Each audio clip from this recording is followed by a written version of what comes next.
Welcome to Dead Man Talking. Tonight's story is the next installment from the fantastically chilling series by CarlB1961. As ever, please do let us know what you thought down below in the comments box. Please do like and share. It really does help build the channel and our community further. And why not hashtag Team Fear? And so, with that aside, let's get into tonight's story, entitled People Think I'm a Serial Killer. It's far worse than that. Part 6. Let's get straight into that. I was off for the next 2 days. I didn't let them go to waste by staying in my apartment or hanging out with my new friends. Instead, I began to search. I wandered the city, up and down the sidewalks, through parks and parking lots, pretending to browse in shops and department stores. I took the subway from one end of town to the other, and then back again. I was watching people. Everyone I saw, I studied them carefully, trying to be discreet.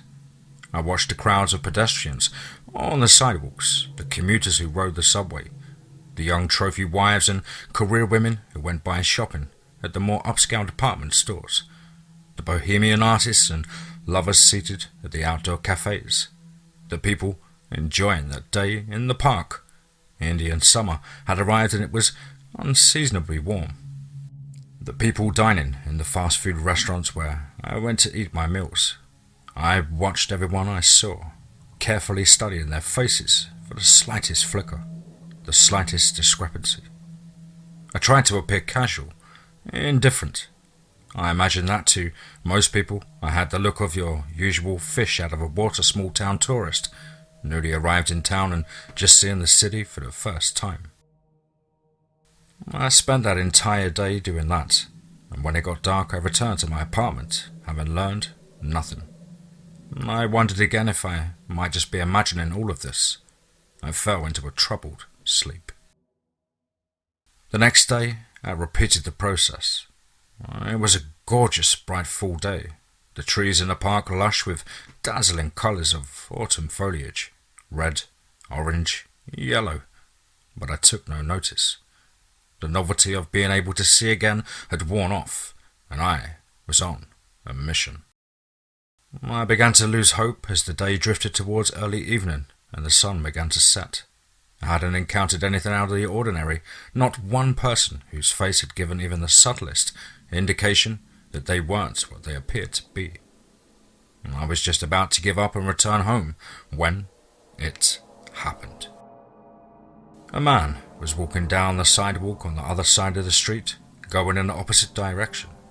He was a young guy, probably mid-20s, and had the rakish good looks and fashion of your typical rich playboy, leading a carefree lifestyle of casual debauchery.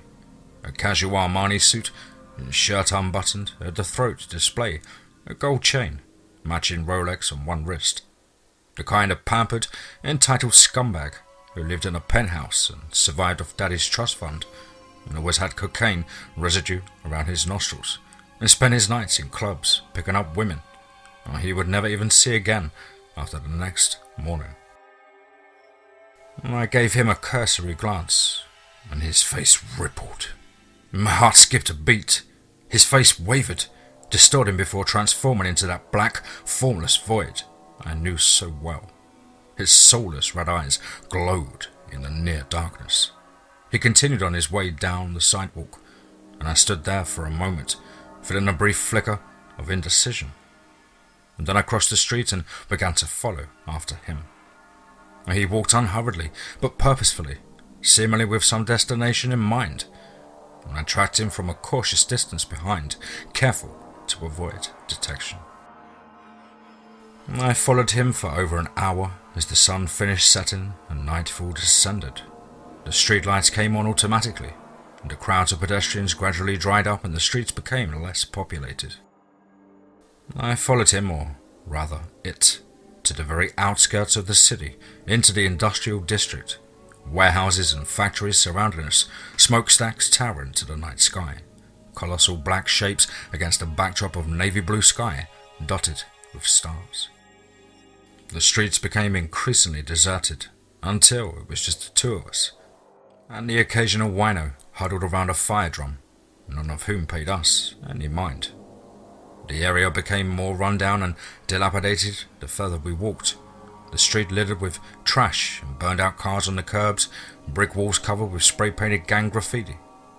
Some of the buildings were long abandoned and the windows boarded up, except for those that had been broken into by squatters and junkies looking for a place to shoot up.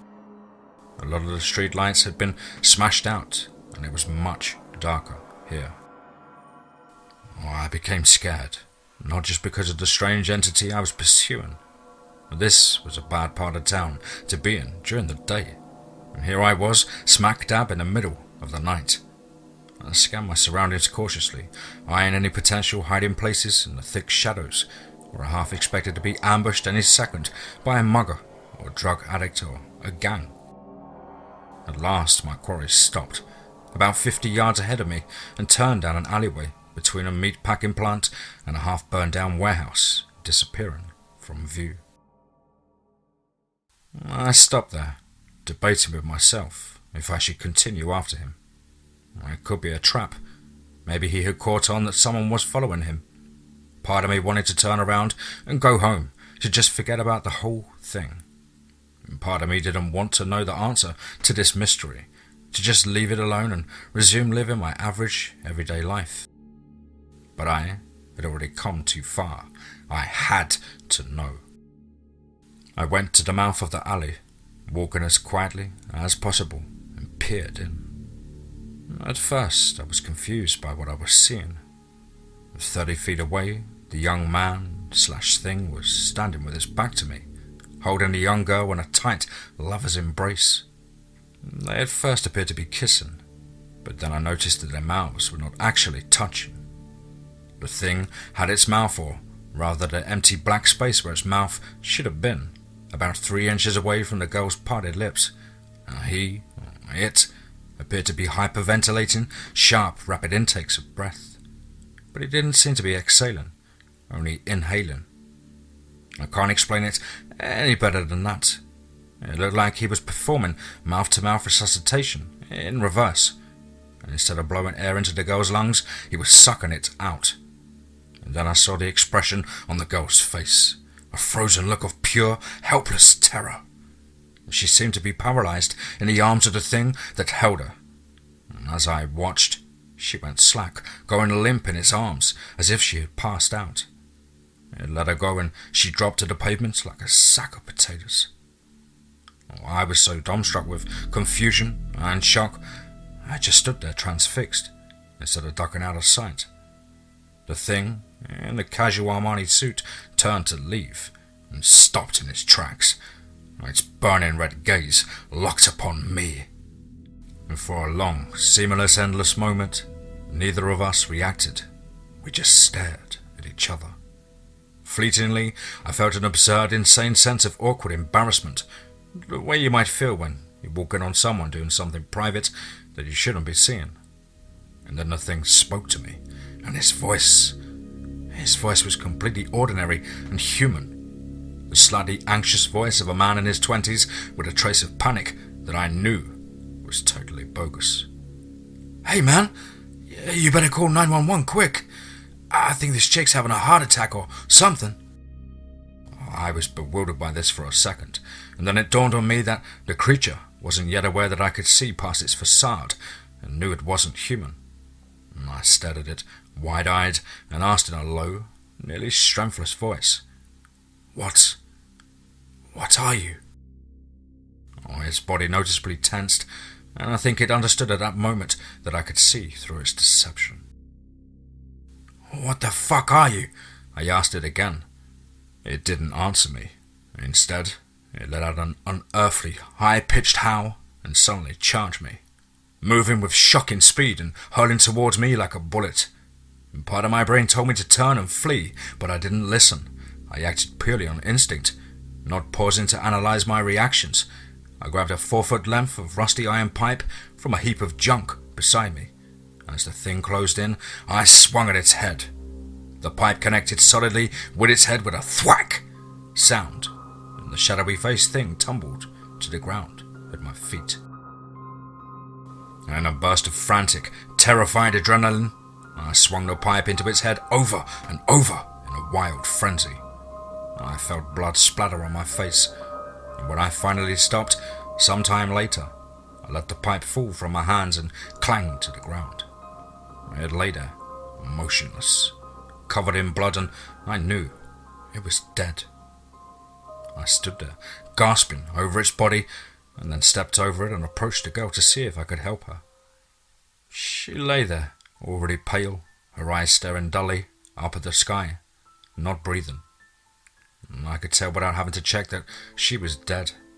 She looked very young, maybe 16 at the most, and was pretty, with bleached blonde hair, but at the same time had a certain harshness, a warm quality to her face, as if she had been prematurely aging from a tough life on the streets. And she was wearing high heels, a short leather miniskirt, and a fishnet top with no bra underneath. I had a good idea of what her profession had been. I went back to the mouth of the alley, stepping over the corpse of the thing that had just killed her to leave, and, as I glanced down at it, I felt a fresh sense of horror rising within me. The thing's face had reverted back to that of a young man I had originally seen, a perfectly normal human face, albeit covered in blood. Glazed eyes opened in shock, mouth agape, as if he had been trying to scream or call for help when he died.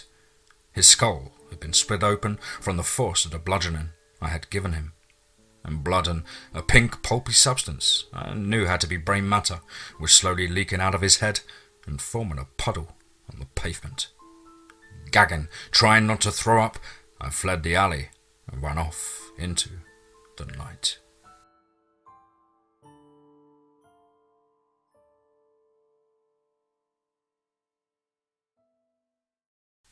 People think I'm a serial killer. Oh, it's far worse than that. Part 7. Let's get straight into that. I ran home, hardly stopping on the way even to catch my breath. I didn't encounter anyone on the streets, which was probably good, because a horrified man splattered with blood running down a city street at night was a sight sure to arouse suspicion. The police would have been notified, but in my current state, I didn't stop to consider all of that. When I got to my apartment, I slammed the door behind me, gasping for air, my lungs aching, and slid down to the floor, sitting there in shock for what felt like hours. I could not believe what I had just done. I had just murdered someone, something I had never envisioned myself being capable of doing. I felt numb, surreal, like I was in a dream, a nightmare I hoped I would awaken from at any second. I didn't. After a while, I forced myself up and stumbled into my bathroom, looking at myself in the mirror. My face and clothes were covered with streaks of blood that had already started to dry. My pale blue eyes looked back at me, wide and vacant with shock.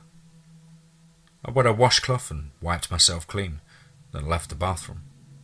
I stood there, looking around blankly, uncertain about what I should do next. The gravity of the situation struck me all at once, like a bullet, and I collapsed onto my bed, weeping hysterically, suddenly overwhelmed with remorse and self-loathing. Any time I closed my eyes, I saw his face, dead eyes wide in horror, mouth open, his expression almost pleading, his head smashed open and misshapen by the pipe that I had used to kill him. I really had gone insane. I realized. It had been a hallucination all along. The girl in the alley really must have experienced a heart attack or something, and the guy had been trying to help her, and it looked to me, the only person around to call for help. And instead, I had experienced a psychotic episode, had imagined him and attacking me, and acted out of my own paranoid delusions, bashing his brains out in that dark alley. My new life, which I had just been starting to enjoy, was over. I thought about turning myself in to the police, even briefly considered suicide out of guilt, when something else dawned on me that floored me with a fresh wave of panic. In my shock, I had left the murder weapon, the pipe I had used, right there in the alleyway for the police to find when they discovered the bodies. The pipe that would have my fingerprints on it. I didn't have to turn myself in. Eventually, the police would come to me themselves, would arrest me. They'd charge me with the murder of a young man and probably the girl as well. I'd spend the rest of my lousy life in prison or some psychiatric hospital at best. If I told them what had really happened, what I had thought had happened anyway. I never felt as low as I did that night, even during the bleakest times I had spent blind and homeless. I wished I was dead, that I had never had that surgery and regained my sight. I would have preferred dying on the streets of starvation compared to this hell I found myself living in now. I got drunk and passed out. I awoke the next morning, severely hungover. The events of the night before seemed unreal. I tried to tell myself it had just been a bad dream and that nothing had really happened. But then, when I sat down to drink some coffee and turned on the TV, this brief, pleasant moment of denial came crashing down. The news was on. A picture of the man I had murdered was on the screen. The newscaster explained that the body of the 26-year-old playboy son of a prominent lawyer had been found on the other side of the city, beaten to death in an alley in an apparent mugging gone wrong. The body of a 17-year-old known prostitute and drug addict had been found nearby as well, but she appeared to have died of natural causes, and police didn't believe the two deaths were connected. Police theorized that the man's murder might have actually been a revenge killing and noted that he had a rather unsavory reputation for a swinging bachelor lifestyle, and was rumored to have several debts to big-time drug dealers. Police were investigating the murder. My cup of coffee dropped from my hand, splashing upon the table. With numb fingers, I turned off the TV. It was all over. Everything was over. I tried to decide what to do next. I knew it was only a matter of time before the police identified me by the fingerprints I had left on the pipe and came for me. I had to leave, just pack up my things and leave the city, abandon my life, my job, my new friends, and go somewhere else far away. I called in sick at the supermarket, explaining to my manager that I had caught the flu bug going around. He wasn't particularly sympathetic, still annoyed over the several days of work I had already missed due to the headaches I had experienced during the last month. Then I packed my duffel bag and headed for my door. I stopped when I spotted what was on the floor below it. A folded sheet of white paper someone had slipped beneath it the night before. I sat down my bag, picked up the sheet of paper and unfolded it. A message had been written in block letters in black marker, and I read it in disbelief, and then read it again. I saw what you did. You're not crazy. I can see them too. Meet me tonight at 9 in the park, west side. Below that, in smaller writing, P.S. Don't worry about the pipe. I got rid of it for you. I left my apartment at 8:30 that evening and made my way to the park, which was only about 6 blocks away. It was a chilly fall night. Indian summer had disappeared overnight, and I was glad I had decided to wear a jacket. I was extremely nervous. No, more than that. I was scared shitless, but also intrigued. I felt a great deal of apprehension about going to this clandestine nighttime meeting with a mystery person who had left that message.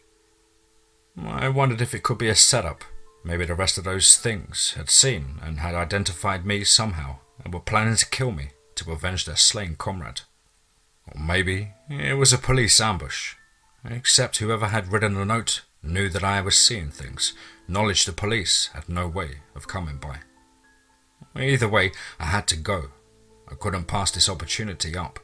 I had some burning questions I wanted answered, and if there was anyone who knew what the hell was going on, what I had gotten myself involved in, it was this person, whoever they were. I entered the main park gate and strolled down one of the paths. The park was deserted in this time of night. It was dead silent except for the distant sounds of the occasional car passing by on the streets and the infrequent wail of a police siren. It was a moonless night and the park was pitch black, except for the lights from the lampposts that dotted the path every 100 feet or so. I walked, heading for the west side, feeling uneasy, scanning the darkness around me for any sign of movement or a pair of red, glowing eyes. Up ahead, I spotted someone sitting on a bench, coincidentally the same one where I myself had sometimes sat to enjoy the sunset, near one of the lampposts, its yellow halo of light casting a shadow upon him or her, so that all I could see was an indistinct silhouette. And they were motionless and just sitting there, seemingly waiting for someone. I stopped and just stood there for a few moments, appraising the figure. Whoever they were, their eyes weren't glowing red, which I took to be a good sign. I swallowed, summoning my courage, and approached. As I drew nearer, I saw it was a young guy, wearing a dark windbreaker and jeans.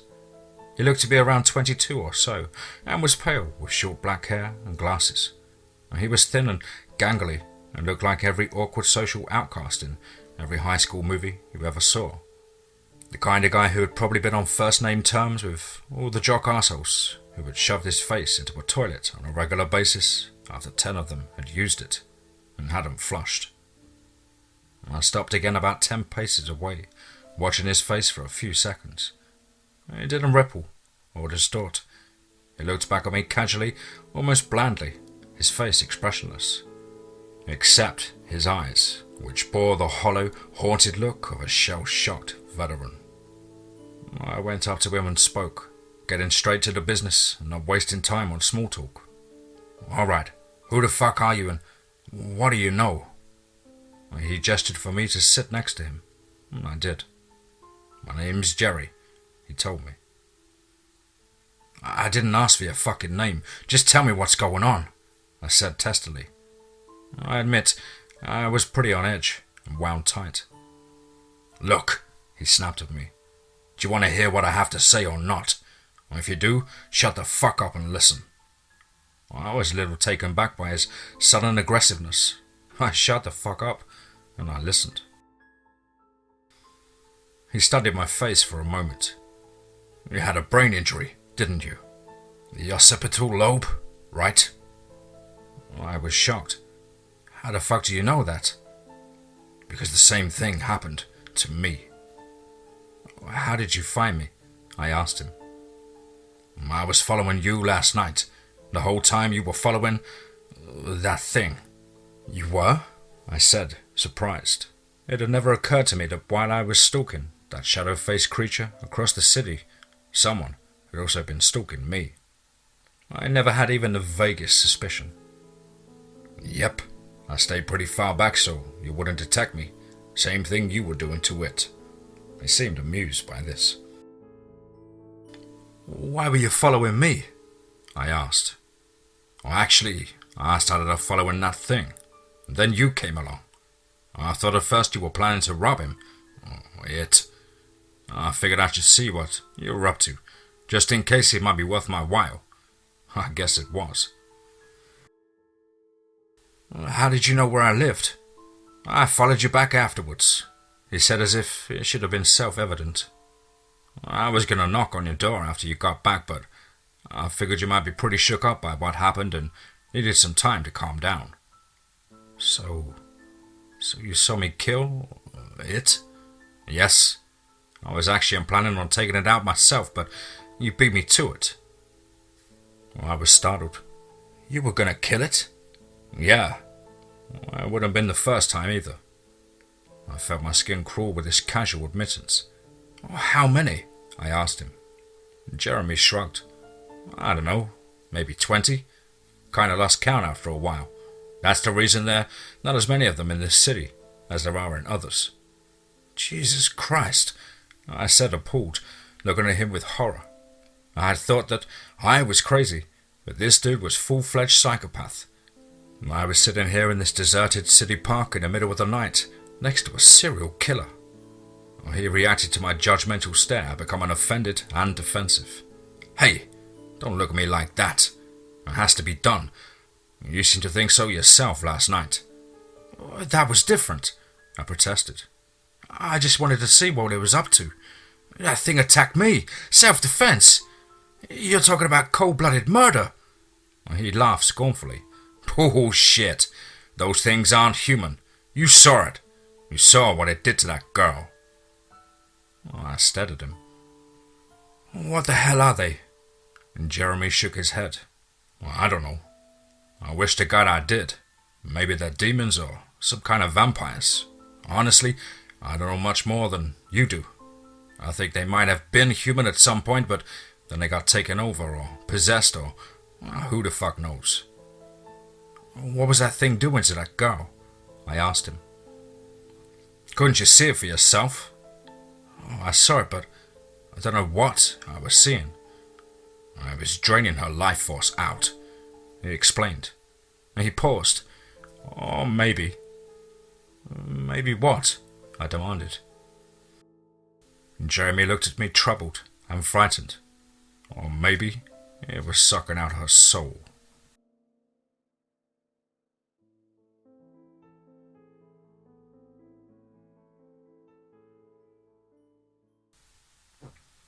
People think I'm a serial killer. It's far worse than that. Part 8. Let's get straight into that. "Were you blind for a while too?" he asked me. I chuckled slightly. "A little bit more than a while. Try 20 years. He nodded. "That's about what I figured. Tell me how it happened," he told me. I gave him the Cliff Notes version of my life story, ending with how I began seeing the bizarre, malevolent, shadow-faced entities a little over a week ago. "Your turn," I said, after I had finished. Jeremy told me his own story. He had grown up in a much more stable, solidly middle-class family with parents who actually taken care of him and given a shit what happened to him. Unlike me, the incident that robbed him of his sight had been a total accident. When he had been 12, he'd been goofing off on climbing the big oak tree in the front lawn. A branch had snapped and he'd fallen 30 feet, hitting the back of his head on a rock. He had been in a coma for a week with a fractured skull and a concussion. When he had awakened in the hospital, he'd been blind. However, the damage to his brain hadn't been as severe as mine, and after a couple more weeks after the swelling had gone down, his vision had returned, good as new, on its own. His family had taken him home from the hospital and tried to put it behind them. But things had never been the same for Jeremy after his accident. He had begun experiencing agonizing, debilitating headaches. They came and went infrequently, and then stopped altogether after about a month. But then he had begun seeing things. He had witnessed his first shadow face, as he called them, a few days after his headaches had ceased.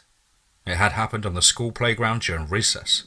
A boy from a different 6th grade classroom, not a friend but somehow, he only knew casually, no longer had a face, only an oval patch of blackness and 2 red glowing eyes. It seemed that, unlike me, Jeremy's brain or eyes or both didn't need a moment to catch up before seeing these things in their real form. He could spot them instantly.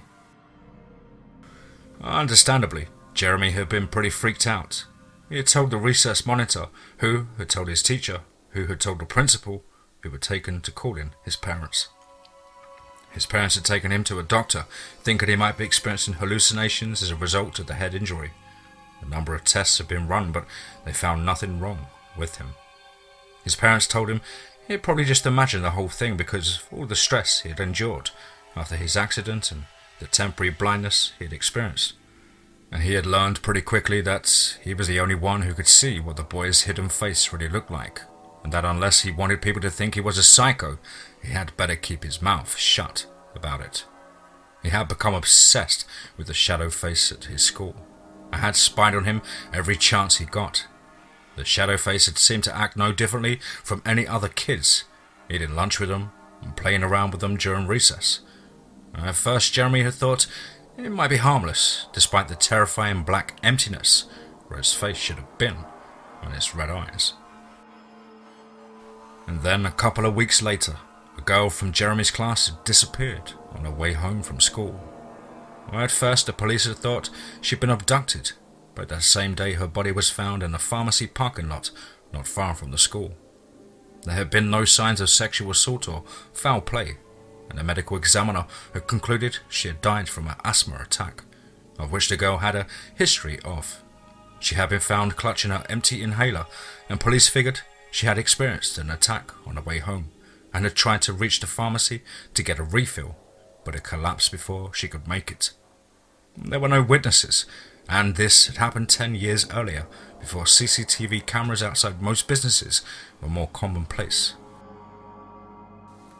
Jeremy hadn't connected this to the shadow face at the time, but a month or so later, he had been walking home from school himself and had first discovered just how dangerous these creatures were. He had been walking down the sidewalk, passing the board fence of a junkyard on the way, and had heard something. A gasp, followed by a muffled cry of alarm that had been abruptly cut off.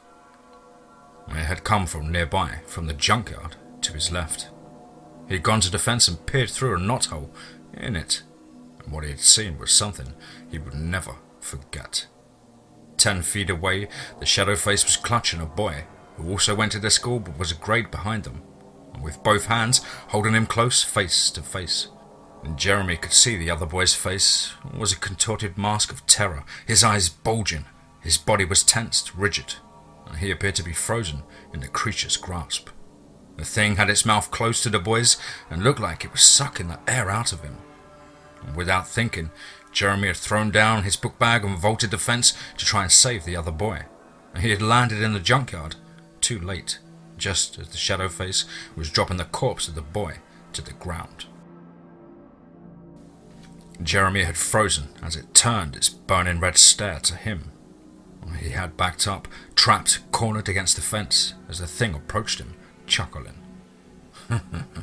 "He tastes good," it had told him, "and you're going to taste even better." In desperation, Jeremy had fumbled in his back pocket for the Swiss Army knife his grandfather had given him on his last birthday. He pulled out the blade, and just as the shadow face stepped close and reached out to grab him, he had thrust the blade forward into its throat. It had staggered back, gurgling and gasping, reaching for the knife protruding from his throat. It had pulled the knife out and tossed it aside and started to shuffle forward towards Jeremy, blood squirting from the wound in its throat.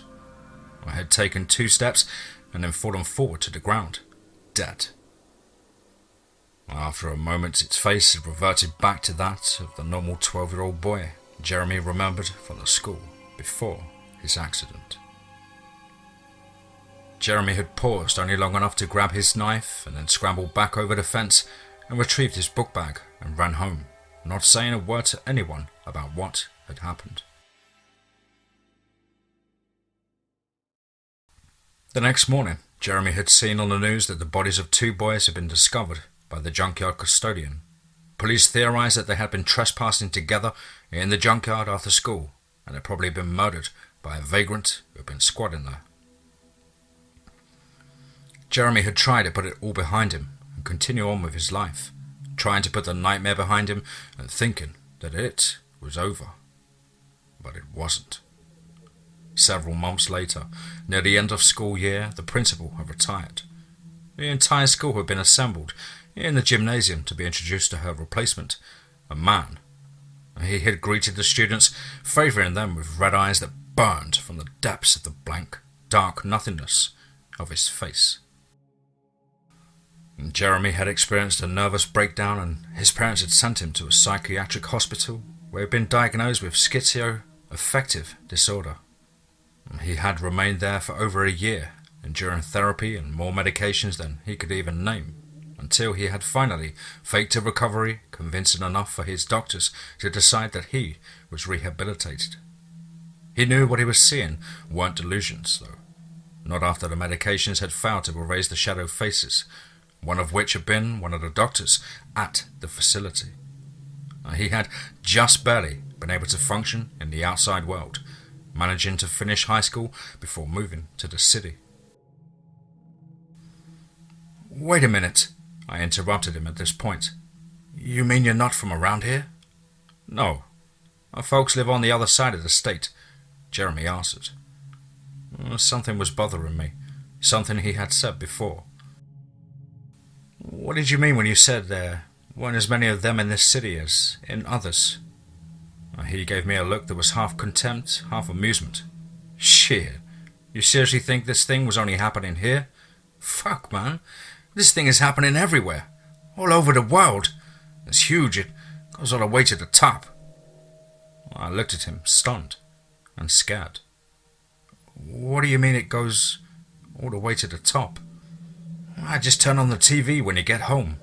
You'll see what I mean," he replied and then continued.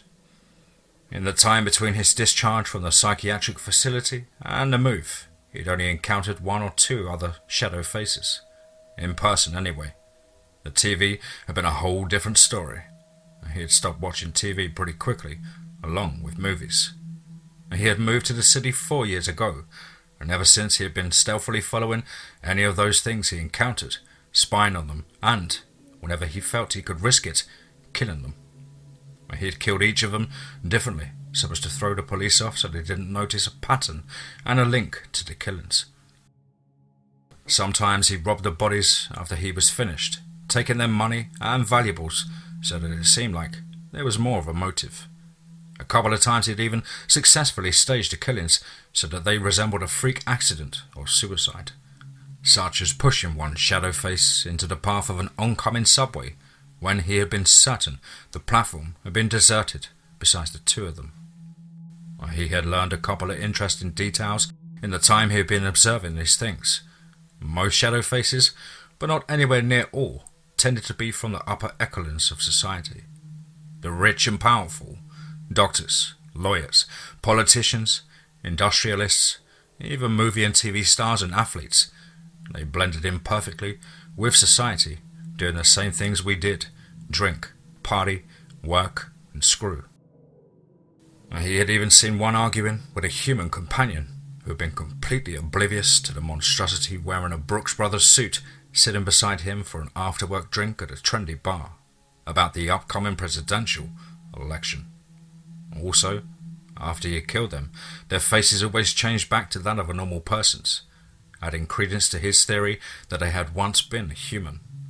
Most surprisingly, to me anyway, was the fact that most shadow faces always had families, human families. Perfectly normal wives and husbands and children who were completely unaware of what they were sharing their lives and homes and, in cases of spouses, beds with.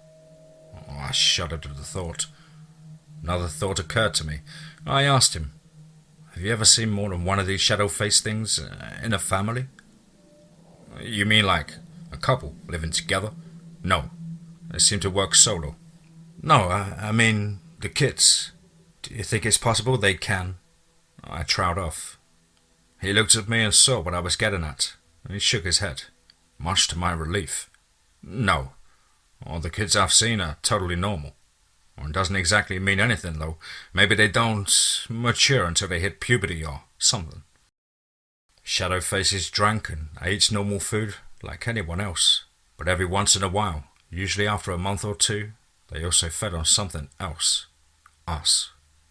They'd slip out at the dead of the night after their family was asleep and prey upon someone, usually from the lower elements of society, people who wouldn't be missed. Pimps, prostitutes, addicts, petty criminals, runaways, and the homeless. I shivered, not just from the chilly night air. I felt dead cold inside. Jeremy noticed. "What is it?" "I used to be homeless," I admitted to him. He whistled. "You really beat the odds, dude, in more way than one." I didn't respond. I recalled those two guys I had vaguely known from the shelter, the ones who had been murdered, supposedly for kicks.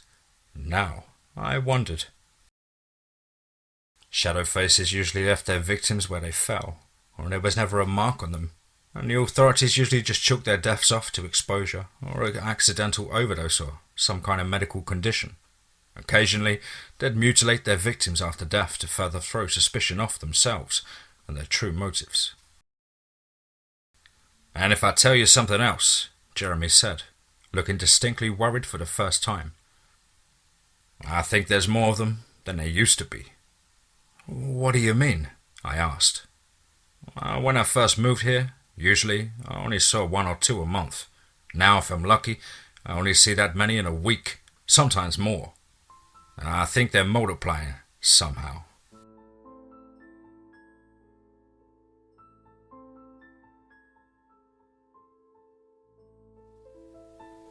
People think I'm a serial killer. It's far worse than that. Part 9. Let's get straight into that. What the fuck are they? I asked him. I don't know. I already told you that. I don't know where they came from either. I don't even know how long they've been here. Maybe they've always been here, living among us and preying upon us. He fell silent. Go on, I told him. Tell me the rest. He shrugged. That's pretty much it, until I stumbled upon you last night. I sat there, absorbing everything he had just told me. I was floored. I hadn't suspected just how big this thing was, how far it reached. I tried to grasp the scope of it, the enormity of it, and the implications. I asked him, how many of them do you think there are? I mean total. You mean in the world? Shit, I couldn't tell you. Well, make a guess, I pressed him. You know more about this than I do. And Jeremy thought about it for a moment and then shrugged. Thousands, at least. Maybe even a couple of million. I think we still outnumber them by a comfortable margin. Or for now, anyway. I was quiet for a while, mulling it all over. We have to do something, I said, finally. Like what? Tell someone? What do you want to tell? The police? The military? The government? They think we're nuts. No one can see these things but us. Nobody can help us. We're on our own. We can't be alone. There must be others like us. People who have had brain injuries and... He cut me off, speaking derisively. Maybe there are, but even then we're talking a handful of people at the most. Scattered around the world. And what? You want to start a resistance group? How the fuck are you going to find them? You're going to hold a convention? Put out ads? Have you experienced a head injury and can now see the soul-sucking monsters lurking among us? Join us for our first annual meeting.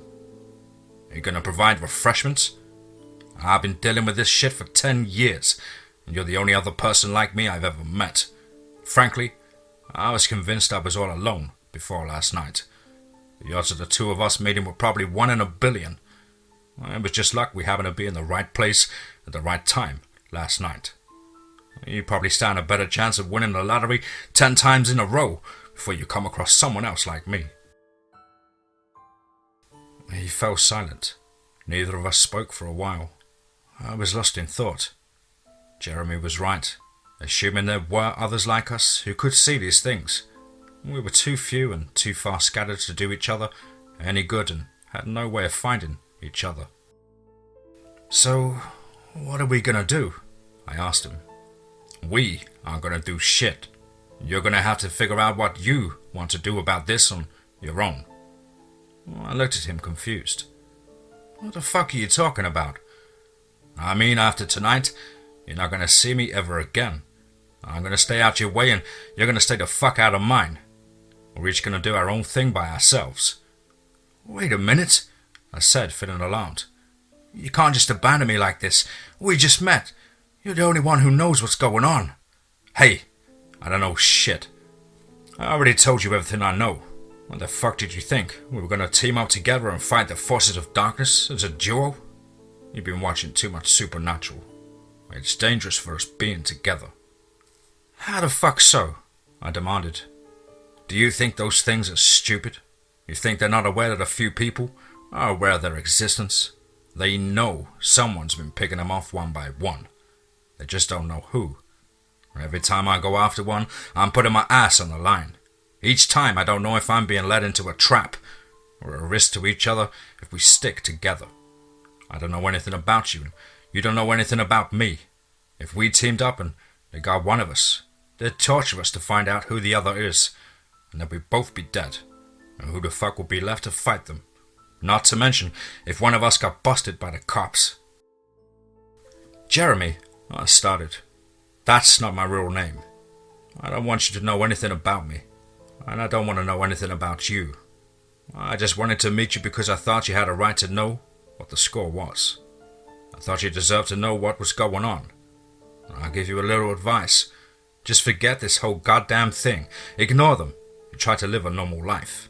Pretend it's not happening, and you might be more happy. A haunting look came over his face. Frankly, I wish that's what I had done right at the start. What good can two guys do fighting these things on their own? There's no way we'll ever be able to stop them. I'm leaving now. Do not follow me. And if you see me in the city, don't try to talk to me or approach me. I'll run. Stay the fuck away from me. He stood up from the bench and turned to leave. He threw me a final glance. Think about what I said. We weren't meant to know about this. There's a reason most people can't see them. We're freaks, you and I. For all we know, those things might be part of the natural order. Good luck. He took off, jogging down the path, disappearing into the darkness. I never saw him again. It was nearly midnight before I returned to my apartment. I sat at the table, thinking about everything Jeremy had told me. I looked at my TV. I hadn't watched much TV since the headaches had gone away. I had been too busy lately dealing with work, and this nightmare I had gotten myself mixed up in. I remembered what he had said about watching the TV when I got back. I turned it on and watched. I changed the channels rapidly, couldn't believe what I saw. There were so many of them, on the news and on talk shows and game shows and infomercials and commercials and TV series and movies. Shadow faces with glowing red eyes. And lots of them were pretty famous. Movie stars, politicians and pro athletes and musicians. I won't name names, but you'd be shocked. Some of them had starred in movies I had seen at the hospital after I had recovered from my surgery. Some of them were the film sex goddesses I had found myself lusting after. Now that I could see their true appearance, I felt repulsed. An alarming possibility occurred to me. I switched back to the news. They were covering the upcoming presidential election. The president was speaking at a campaign rally, and to my immense relief, he was not a shadow face.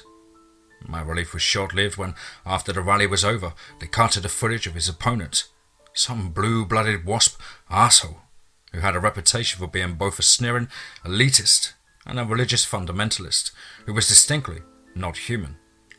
I felt my stomach turn over. God help us if that thing won the election. And thankfully, a few weeks later it lost. But it was a close call. This raised another thought. I got out my laptop and began doing some research. I knew now that I could detect those things on TV, but would my brain be able to register them in photographs?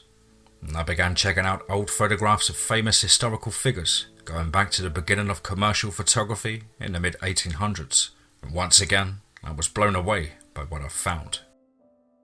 They had been around for a long time, at least 150 years. Several former US presidents, world leaders, rulers, noblemen and royalty, along with celebrities from the 20th century, all now long deceased, have been shadow faces. Some rather infamous ones included Lyndon Johnson, Governor George Wallace, Adolf Hitler, Joseph Stalin, and Pol Pot. It wasn't just political figures or movie stars who had been shadow faces, either. Several notorious terrorists, criminals and serial killers, including Charles Manson, also hadn't been human. I closed my laptop, my hands shaking a little. Christ, how far back did this thing reach? How far down did the rabbit hole lead? And what the fuck was I going to do about it? I had a sudden brainstorm, an epiphany. I jerked back in my chair as if I had been shocked, wondering why I hadn't thought of it sooner. Dr. Steiner, the man who would perform the procedure on me that had been the cause of all of this. I knew he was human because I had seen him on the onset of the crippling migraines that had signalled the start of my second sight, or whatever you want to call it. I hadn't spoken to him in a few weeks, ever since he had run a CAT scan on me to try and discover the source of my headaches, but I had his number. It had been 6 months since my surgery, and I suddenly found myself wondering if he had performed the same procedure on anyone else since then. Other people who might be able to see them like Jeremy and I could. I had to speak to him now. I dialed his number, but it went straight to voicemail. I was going on 2 in the morning by then, so I figured he was probably asleep. I left him a message explaining who it was and that I needed to speak with him urgently, as soon as possible, and then hung up. I went to bed, and after an eternity, I finally managed to drift off to sleep, determined to call him again in the morning and find out if there were any other patients who had undergone the same surgery I had and had reported the same strange migraines I had experienced. I didn't wake up till close to noon because I had been up so late the night before. I had to be at work soon and didn't have time to call Dr. Steiner. I cursed myself for sleeping in as I raced to get dressed for my shift, leaving my apartment knowing I wouldn't be able to call him until I got off this evening. I checked my phone on the drive to the supermarket, but there were no calls or messages. Dr. Steiner hadn't called me back. I figured he was too busy. My shift seemed to drag by, moving at a glacial pace. I didn't think it would ever end. I was on autopilot the whole time, not really paying attention to anyone or anything. My co-workers and friends noticed how distracted and agitated I seemed and expressed concern. I told them I was still recovering from the bug I had the last few days. An eternity later, I punched out and drove home, forcing myself not to speed. I sprinted to my apartment, and the first thing I did was dial Dr. Steiner's number. Again, it went straight to voicemail. Frustrated, I threw my phone down and got on the internet, doing a search for him online to see if there was a different way I could contact him. I didn't have to search long before I found something. A news article dated only weeks before. I read it, feeling a sinking sensation in my stomach, a feeling of utter hopelessness. I groaned in despair and lowered my head. The article's headline read, "Prominent neurosurgeon Carl Steiner, 67, dead in car accident."